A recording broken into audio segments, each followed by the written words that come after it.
बहुत समय पहले एक राजा था जो बहुत नेक इंसान था। प्रजा को अपने पुत्र की तरह पालता था। उसके राज्य में सब लोग प्रसन्न थे। क्या धनवान और क्या गरीब, सब राजा की प्रशंसा किया करते थे।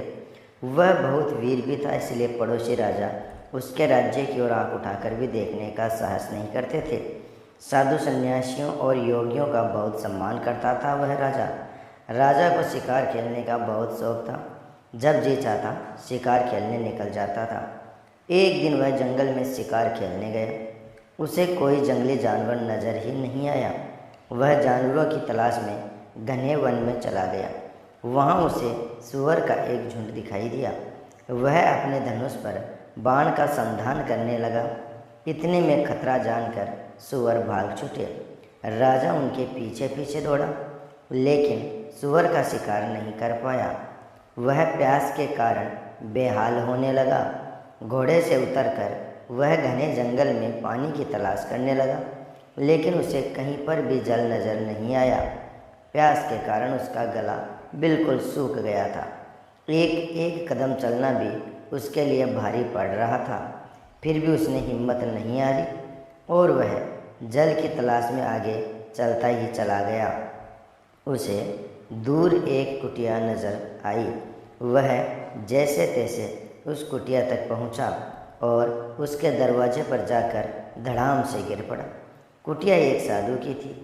उसने धड़ाम की आवाज़ सुनी तो उसकी निगाहें उधर की ओर मुड़ी। दरवाजे पर एक राजा को पड़ा हुआ देखकर वह दौड़ा और उसने राजा को खाट पर लेटा दिया और उस पर जल के कुछ छींटे मारे। जल का कमाल था कि राजा की मूर्छा टूट गई और उसने अपनी आंखें झट से खोल दी।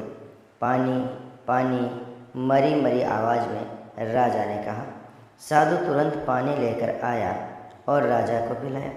पानी पीते ही राजा की जान में जान आई और वह उठकर बैठ गया। साधु ने उसे कुछ मीठे फल दिए, जिन्हें खाकर राजा का पेट भर गया। जब भूख शांत हो जाती है तो व्यक्ति का ध्यान बाकी चीज़ों की ओर जाता है। राजा का ध्यान अब उस साधु की ओर गया। कितना तेज था उस साधु के चेहरे पर। चेहरा चंद्रमा की तरह दमक रहा था। राजा साधु को देखकर उसके प्रति श्रद्धा से भर गया और उसने साधु को दंडवत प्रणाम करते हुए कहा, आपके दर्शन करके मैं धन्य हो गया। आपने जल और फलों से मेरे प्राणों की रक्षा की है, अतः मैं आपका ऋणी हूँ। आप जो चाहें मुझसे मांग सकते हैं। एक साधु अपने लिए नहीं जीता राजन, वह समाज और राष्ट्र के लिए ही जीता है।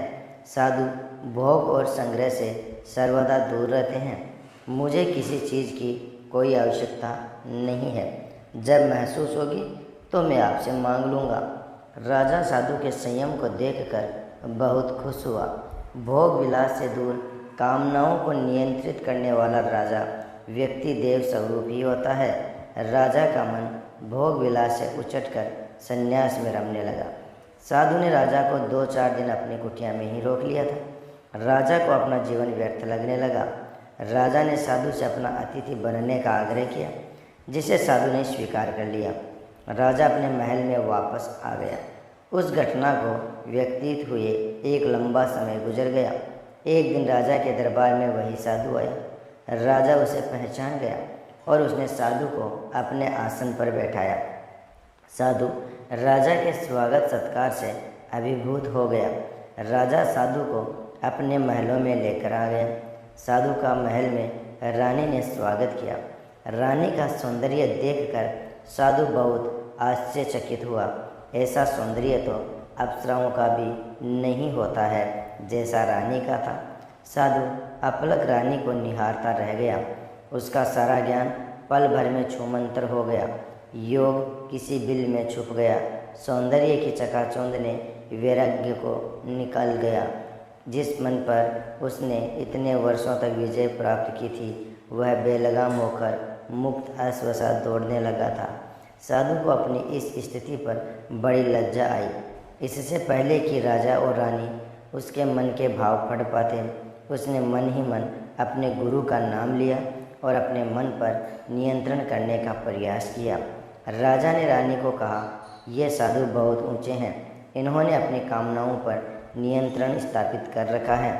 उस दिन जंगल में इन्होंने ही मेरी जान बचाई थी।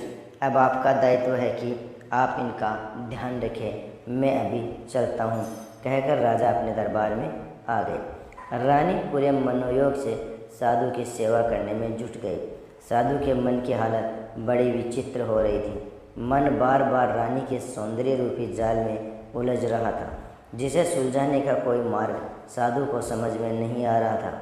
एक बार तो साधु ने सोचा कि वह रात में चुपके से यहाँ से भाग जाए, लेकिन यह तो कायरता होगी। ऐसा सोचकर वह वहीं रुका रहा। रानी के प्रत्येक अंग में काम रस के सैकड़ों कलश भरे हुए थे। रानी अपने हाथों से साधु को नहलाती थी। रानी के हाथों का स्पर्श पाकर साधु कामावेग में मचलने लगता था। उसने रानी को नहलाने के लिए मना कर दिया। रानी जब साधु को अपने हाथों से खाना खिलाने लगी तो भी उसकी गति वैसी ही हुई।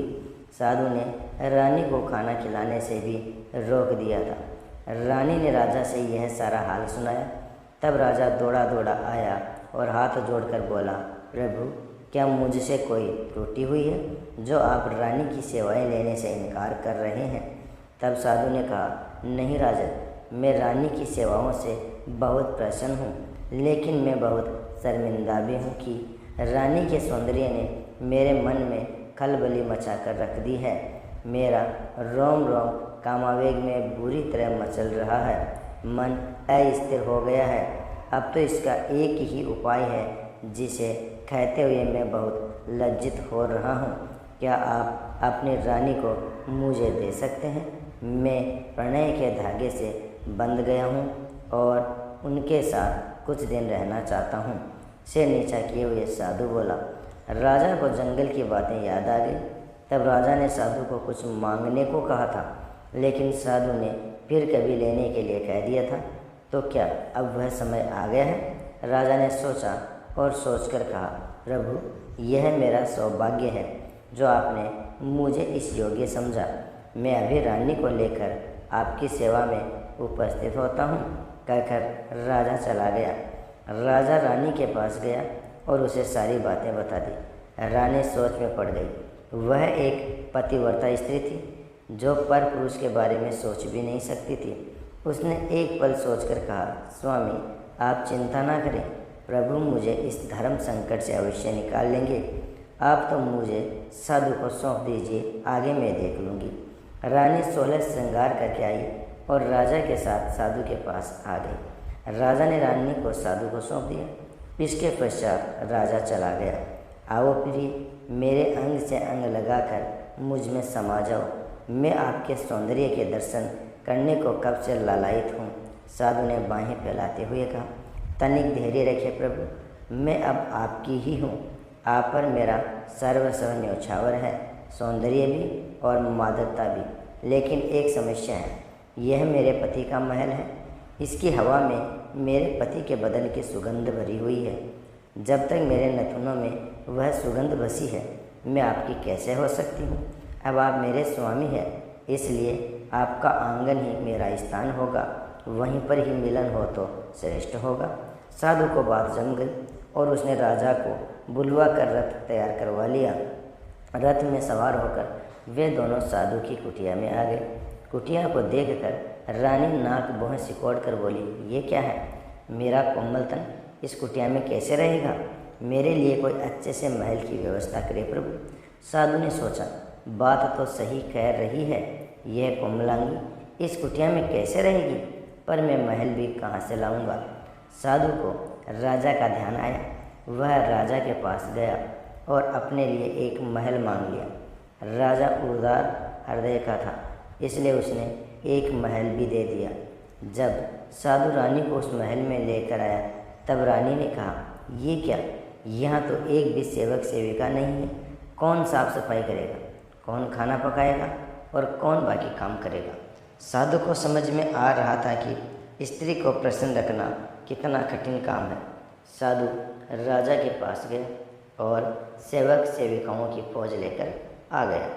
सेवक सेविकाओं ने वह महल चमका दिया था। अब रानी कहने लगी, आपके साथ सैया पर आने से पहले मैं एक बार स्नान करना चाहती हूँ। मेरे वस्त्र किधर है? साधु ने यह तो सोचा ही नहीं था। एक और मुसीबत, रानी के रेशमी वस्त्र कहाँ से लाए वह? राजा से बार बार मांगना भी उसे सही नहीं लग रहा था। कामनाएं मनुष्यों को कितना दौड़ाती है, उसे स्वामी से भिक्षु बना देती है। जब तक साधु का कामनाओं पर नियंत्रण था, वह एक स्वामी की तरह था। जो अब एक भिक्षु बन गया है, वह लज्जित होते हुए राजा के पास गया और उससे रानी के लिए नए नए वस्त्र मांगे। राजा ने मुस्कुराते हुए साधु की यह कामना भी पूरी कर दी। साधु वस्त्र लेकर आ गया। तब रानी ने कहा, स्नान करने के लिए जल में डालने को इत्र केवड़ा किधर है? मेरे अंगों पर लगाने के लिए कुमकुम केसर चंदन कहाँ है? अब साधु तंग आ गया था। काम वासना ने उसे रानी का गुलाम बना दिया था। वह चिढ़कर बोला, मैं आपका दास नहीं हूँ रानी, आपकी इच्छाएं तो अनंत हैं, उनकी पूर्ति नहीं कर सकता हूँ मैं। साधु आवेश में आ गया था। साधु की हालत देखकर रानी खिलखिलाकर हंस पड़ी। आपने एक रानी के साथ प्रणय करने की कामना की थी प्रभु। आप जब तक रानी की समस्त कामनाओं की पूर्ति नहीं करोगे, तब तक वह आपके साथ मिलन कैसे कर सकती है? और यदि वह विवश होकर आपके साथ मिलन करेगी, तो उसमें आपको आनंद कैसे आएगा? रानी की बात 16 आने सही थी, लेकिन वह भी क्या करे? बार बार राजा से मांगना भी तो सही नहीं है ना। तब रानी ने कहा, काम, क्रोध, मद, लोभ, ये मनुष्य के 4 सबसे बड़े शत्रु हैं। काम तो वह रस है जिसके पीने से कभी तृप्ति नहीं होती, बल्कि प्यास और बढ़ जाती है। आप तो ज्ञानी हैं, विद्वान हैं, विवेकवान हैं, बुद्धिमान हैं। मेरा आपको समझाना अच्छा लगता है क्या? आज आपकी हालत से क्या हो गई? आपके चेहरे की चमक न जाने कहाँ गायब हो गई। जो कामनाओं के भंवर में फंस गया, उसका डूबना तय है, और जो कामनाओं पर नियंत्रण पाने में सफल रहा, वही मनुष्य है, वरना तो पशु और मनुष्य में अंतर क्या है? साधु को अब अपनी भूल का एहसास हो गया था। वह दौड़कर राजा के दरबार में पहुंचा और राजा को साष्टांग प्रणाम करते हुए कहने लगा, सही मानने में आप सबसे बड़े साधु हैं। आपने अपनी पत्नी को किसी और के साथ मिलन करने की इजाज़त दे दी, किंतु इसके बाद भी आपके चेहरे पर एक सिकन तक नहीं आई। रानी ने अपनी बुद्धिमत्ता से न केवल आपके आदेश और अपने पतिव्रत धर्म का मान रखा, अपितु मुझे भी ज्ञान का पाठ पढ़ाया। यह अद्भुत है। मैं अपनी कामनाओं पर नियंत्रण स्थापित करने में असफल रहा। मेरी साधना अभी अधूरी है। आप जैसा राजा आदर्श है, जो राजा होकर भी साधु जैसा व्यवहार करता है। मुझ जैसा साधु होकर भी कामांधी की तरह व्यवहार कर रहा है। अब मैं इसका प्रायश्चित करूँगा। और साधु जंगल में चला गया। दोस्तों, वीडियो पसंद आया हो तो लाइक और शेयर ज़रूर कर देना।